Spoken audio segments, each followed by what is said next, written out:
Hello दोस्तों, इस channel पे फाइनेंस से संबंधित नई-नई अपडेट, नई-नई जानकारियाँ मैं देता रहता हूँ।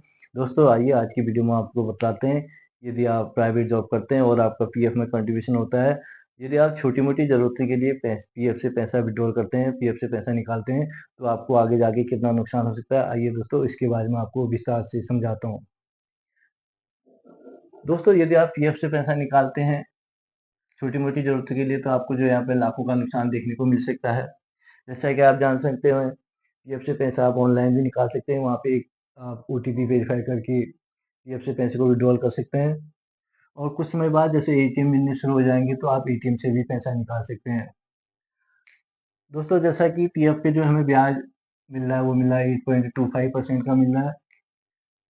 यदि इस ब्याज दर से यदि यही ब्याज दर हमें आगे को भी रहता है, यदि आप छोटी-मोटी ज़रूरतों के लिए पीएफ से पैसा निकालते हैं, माना आप ₹20,000 विथड्रॉल करते हैं, तो 20 साल बाद यहाँ पे आपको जो है ₹98,000 आपके पीएफ अकाउंट में कम बढ़ेगा, यानी 98,000 का यहाँ पे आपको नुकसान हो सकता है। और यही ₹20,000 आप देखेंगे कि 30 साल बाद आपको 2,20,000 का नुकसान यहाँ पे देखने को मिल सकता है। यदि आप ₹50,000 विथड्रॉल कर लेते हैं, तो 20 साल बाद यहाँ पे आपको 2,40,000 का नुकसान हो सकता है और 30 साल बाद 5,51,000 का।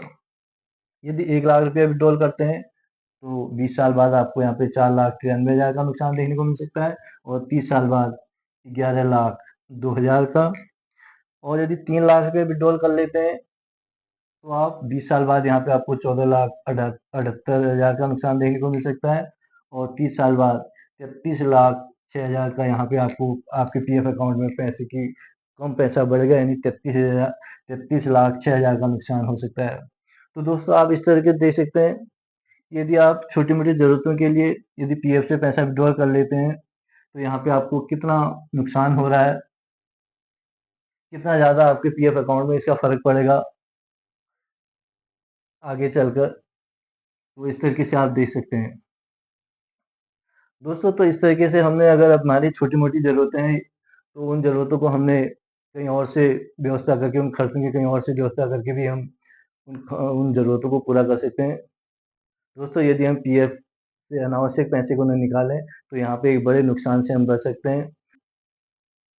दोस्तों ये थी एक जानकारी, किस तरीके से आप पीएफ से पैसा विथड्रॉल न करके बड़े अमाउंट को यहाँ पे बना सकते हैं अपनी रिटायरमेंट के बाद के लिए। यहाँ पे एक बड़ा पैसा आपको यहाँ पे देखने को मिल सकता है। दोस्तों ये थी एक जानकारी पीएफ से संबंधित। यदि आपको वीडियो पसंद आई तो वीडियो को लाइक करें, चैनल को सब्सक्राइब करें, अपने फ्रेंड्स सर्कल में शेयर करें। धन्यवाद।